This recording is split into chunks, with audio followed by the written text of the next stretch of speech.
Hi, this is Peter from Digital Mind. I'm just shooting a short video on the 7 most costly mistakes that freelance clients make. The first mistake I'd like to cover with you is that a lot of freelance clients set impossible expectations, and you're easily able to identify them by looking at the briefs, which at times can include idiotic language like world-class business plan or stellar marketing analysis, and that is often combined with a ludicrous price. Like for $25, they want to have a world-class business plan. A second indication of impossible expectation is that they're not really considering who is being hired and not really considering what resources that the freelancer might have at their disposal, which again means that it's rather impossible to assume that it's going to be possible to create the outcome that they're after. 2. Quite simply paying too little. Now, a good employer should try to pay reasonable rates, and that should basically be the starter. And then try to reduce the freelancer's work by being prepared, by having very clear instructions, by offering templates and examples. And in the end, try to overpay, because that will increase the loyalty from the freelancer. 3. Not writing clear briefs. Now, a good brief should really be impossible to misunderstand. It should be so crystal clear that you could hand it to a 12-year-old and there would be no quarrel, no misunderstandings. It might also be easy for you to write it in bullets, saying that we're looking for this, this, and this, particularly when you are sending out the initial brief that is visible for all freelancers. It's a good idea to make it very short and just provide enough information for the freelancer to create an estimate of how much work is involved.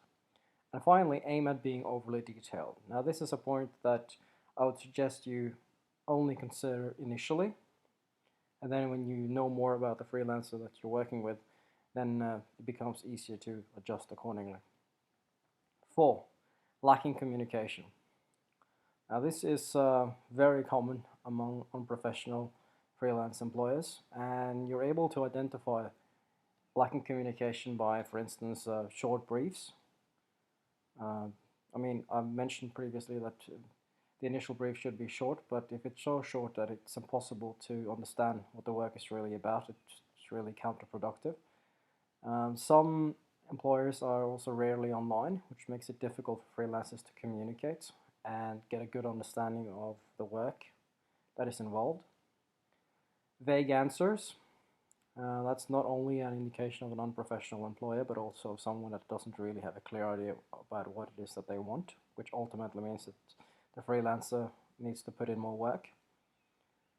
Be available every 24 hours is a general advice I would suggest to any employer, so that the freelancer is able to get a hold of you and make appropriate changes quickly. And finally, here in the end, I've written better communication equals better work, which I think is very important for freelance employers to keep in mind. 5. Low quality feedback. If you're not happy with something in particular, then try to be specific. And when you're giving feedback, try to give an overall good assessment of the work that you've been given.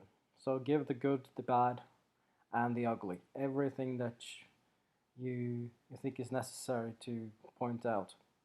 In particular, if you have a whole heap of points that you would like to have improved, also mention the things you like about the work, so that the freelancer don't feel that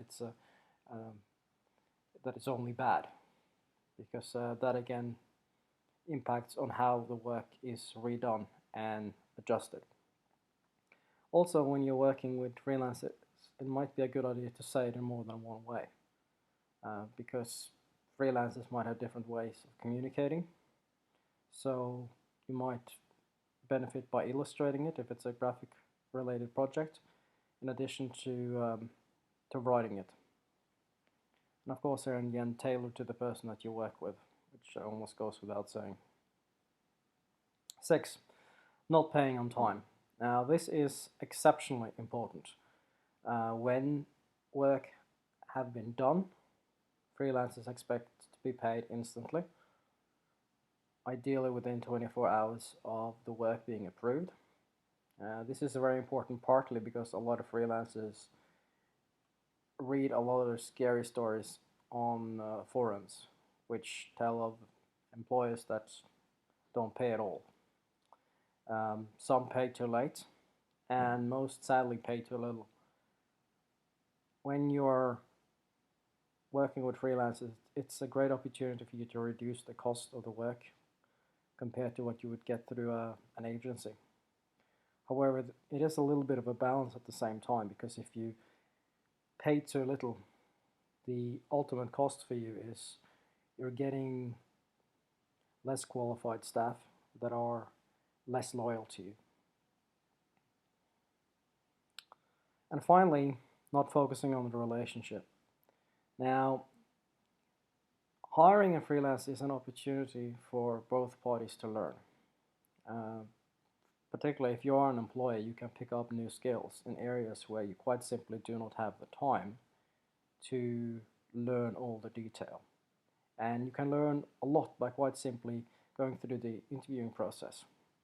For instance, if you're hiring a graphic designer, you can ask them questions about how they work, how they approach projects, which can be invaluable in directing them. That can actually be a good leadership training.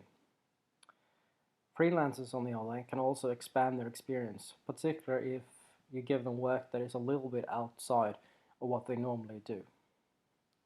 And of course, long term, if you focus on the relationship and trying to be understanding, then it can really be an economical way of getting the work that you're after done.